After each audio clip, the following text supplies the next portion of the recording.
408 AD. ആ ദിവസം ലോകം ഒരു നിമിഷം ശ്വാസം നിർത്തി. റോം, ആ കാലത്തെ ഏറ്റവും ശക്തമായ നഗരം, ഒരു ഗോത്രരാജന്റെ മുന്നിൽ കീഴടങ്ങി. ആലറിക്. അദ്ദേഹം ഒരു മോചനദ്രവ്യം ആവശ്യപ്പെട്ടു. 5000 പൗണ്ട് സ്വർണം, 30,000 പൗണ്ട് വെള്ളി, പിന്നെ ആ ലിസ്റ്റിൽ ഒരു അപ്രതീക്ഷിത ഇനം, 3000 പൗണ്ട് കുരുമുളക്. ആ കുരുമുളക് കേരളത്തിൽ നിന്നുള്ളതായിരുന്നു. ഒരൊറ്റ ചോദ്യം: ഒരു ചെറിയ തീരദേശ മണ്ണ് എങ്ങനെ ഒരു ലോക സാമ്രാജ്യത്തിന്റെ ഭാഗധേയം നിർണയിച്ചു? ഉത്തരം തുടങ്ങുന്നത് ഒരു സസ്യശാസ്ത്ര വസ്തുതയിൽ നിന്നാണ്. കറുത്ത കുരുമുളക്, പൈപ്പർ നിഗ്രം, ഭൂമിയിൽ ഒരിടത്ത് മാത്രം സ്വാഭാവികമായി ഉദ്ഭവിച്ചു: കേരളത്തിന്റെ പശ്ചിമഘട്ടം. ഈ ഭൂമിശാസ്ത്ര യാദൃശ്ചികത ലോകചരിത്രത്തിന്റെ ദിശ മാറ്റി. ഈ ചെടി എത്ര പഴക്കമുള്ളതാണ് എന്നറിയണോ? 1213 BC-യിൽ ഈജിപ്ഷ്യൻ ഫറോ രാംസസ് രണ്ടാമൻ മരിച്ചു. ആ ജഡം സംരക്ഷിക്കാൻ ഉപയോഗിച്ചതിൽ കേരളത്തിന്റെ കുരുമുളകുണ്ടായിരുന്നു. ആ മമ്മിയുടെ ദേഹത്ത് ആധുനിക ശാസ്ത്രജ്ഞർ ഈ കുരുമുളക് കണ്ടെത്തി. 3200 വർഷം മുൻപ് ഒരു ഈജിപ്ഷ്യൻ ശവകുടീരത്തിൽ കേരളത്തിന്റെ ഉൽപ്പന്നം. ഈ വ്യാപാരത്തിന്റെ ഹൃദയം ഒരു തുറമുഖ നഗരമായിരുന്നു, മുസിരിസ്, ഇന്നത്തെ കൊടുങ്ങല്ലൂരിനടുത്ത്. 2004 മുതൽ ഇവിടെ നടക്കുന്ന ആർക്കിയോളജിക്കൽ ഖനനം ചരിത്രരേഖകൾ ശരിയായിരുന്നു എന്ന് തെളിയിക്കുന്നു. ആ മണ്ണിൽ നിന്ന് ഉയർന്നു വരുന്നത് റോമൻ നാണയങ്ങൾ, ഈജിപ്ഷ്യൻ ഗ്ലാസ് ശകലങ്ങൾ, അലക്സാൻഡ്രിയൻ മൺപാത്ര ശകലങ്ങൾ. ഒരേ ഭൂമിക്കടിയിൽ. 1 AD-യിൽ ഒരൊറ്റ വർഷം 120 റോമൻ കപ്പലുകൾ ഈ തുറമുഖത്തേക്ക് വന്നതായി ഭൂമിശാസ്ത്രജ്ഞൻ സ്ട്രോബോ രേഖപ്പെടുത്തുന്നു. ഓരോ കപ്പലും സ്വർണം കൊണ്ടുവന്നു, കുരുമുളകും ഏലവും ചന്ദനവും ആനക്കൊമ്പും കൊണ്ടുവന്നു. ആ കാലത്ത് മുസിരിസ് ആഗോള വ്യാപാരത്തിന്റെ ഏറ്റവും തിരക്കേറിയ കേന്ദ്രങ്ങളിൽ ഒന്നായിരുന്നു. ആ നഗരം ഇന്നില്ല. 1341-ൽ ഒരു വൻ വെള്ളപ്പൊക്കം മുസിരിസ് ഭൂമുഖത്ത് നിന്ന് മായ്ച്ചു കളഞ്ഞു. ആ ചരിത്രം ഇപ്പോഴും ആ മണ്ണിൽ ഉറങ്ങുന്നു, ഓരോ ഖനനത്തിലും ഉണരുന്നു. 77 AD-യിൽ റോമൻ ചരിത്രകാരൻ പ്ലീനി ദി എൽഡർ തന്റെ നാച്ചുറലിസ്റ്റ് ഹിസ്റ്റോറിയയിൽ ഒരു ആശങ്കാജനകമായ കണക്കെഴുതി. ഒരൊറ്റ വർഷം കുരുമുളകിന് മാത്രം 50 ദശലക്ഷം സെസ്റ്റഷ്യസ് ഇന്ത്യയിലേക്ക് ഒഴുകുന്നുണ്ടെന്ന്. ഈ തുക എത്ര വലുതാണ് എന്ന് പറഞ്ഞാൽ, ഒരു റോമൻ സൈനികന്റെ ഒരു വർഷത്തെ ശമ്പളം 900 സെസ്റ്റഷ്യസ് ആണ്. അതായത് 55,000 സൈനികരുടെ ഒരു വർഷത്തെ ശമ്പളം ഒരൊറ്റ ചരക്കിന് കേരളത്തിലേക്ക്. പ്ലീനി ഇതിൽ അതൃപ്തനായിരുന്നു.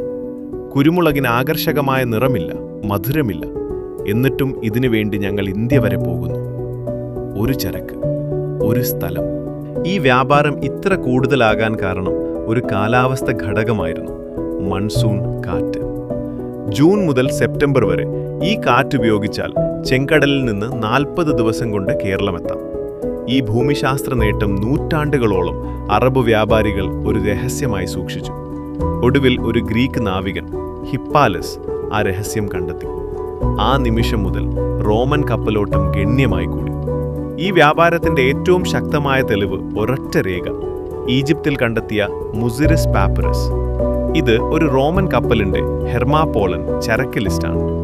ആ ഒരൊറ്റ കപ്പലിൽ ലോഡ് ചെയ്ത ചരക്കിന്റെ 2/3 കുരുമുളകായിരുന്നു. ആ ചരക്കിന്റെ ഇന്നത്തെ കണക്കുകൂട്ടൽ മൂല്യം ഏകദേശം $7 ദശലക്ഷം. 176 AD-യിലെ അലക്സാൻഡ്രിയൻ കസ്റ്റംസ് രേഖകൾ പ്രകാരം ആ തുറമുഖത്ത് കൈകാര്യം ചെയ്ത ചരക്കുകളുടെ 35% കുരുമുളകായിരുന്നു. ഒരു ഉൽപ്പന്നം, ഒരു ഉത്ഭവസ്ഥാനം. ഇത് റോം മാത്രമുള്ള ഒരു കഥയല്ല. 1219 AD-യിൽ ചൈനീസ് ഭരണകൂടം ഒരു ഉത്തരവിറക്കി: സ്വർണവും വെള്ളിയും കയറ്റുമതി ചെയ്യുന്നത് നിരോധിക്കുന്നു. കാരണം ആ ലോഹം അനിയന്ത്രിതമായി മലബാർ തീരത്തേക്ക് ഒഴുകുകയായിരുന്നു. ഒരു ഉൽപ്പന്നത്തിന്റെ ഇടപാടിൽ ആ കാലത്തെ ഏറ്റവും ശക്തമായ 2 സാമ്രാജ്യങ്ങൾ, റോമും ചൈനയും, ഒരേ ദിശയിൽ ദ്രവ്യം ചോർത്തി. ആ ദിശ കേരളമായിരുന്നു. ഇതാണ് ലോകത്തിലെ ആദ്യ ആഗോള ഒറ്റ ചരക്കാധിപത്യം. ഇനി ആ ദിവസത്തിലേക്ക് മടങ്ങാം.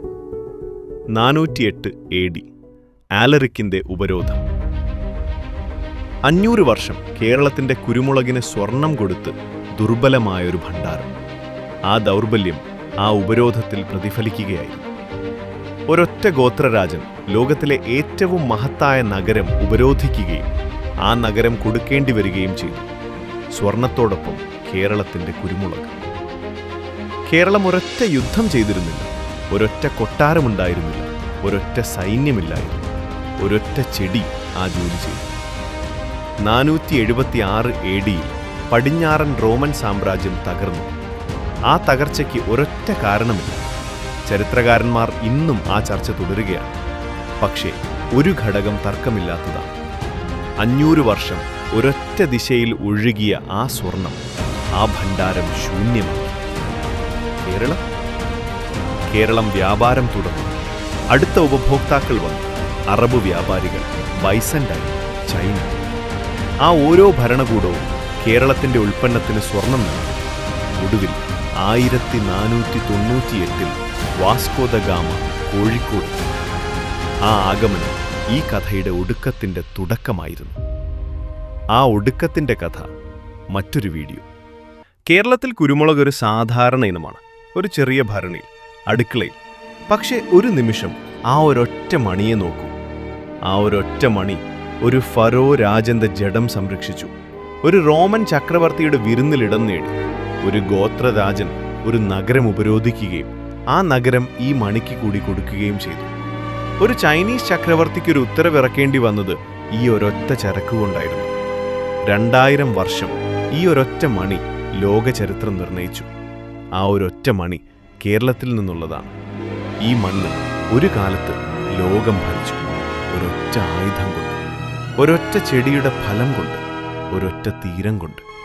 ആ ചരിത്രം ഓർക്കാൻ ഒരൊറ്റ കാരണം: ആ മണ്ണ് ഇന്നും നമ്മുടേതാണ്.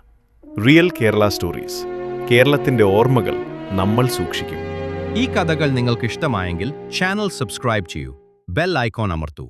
കേരളത്തിന്റെ ഓരോ കഥയും നമ്മൾ ഒരുമിച്ച് ഓർക്കും.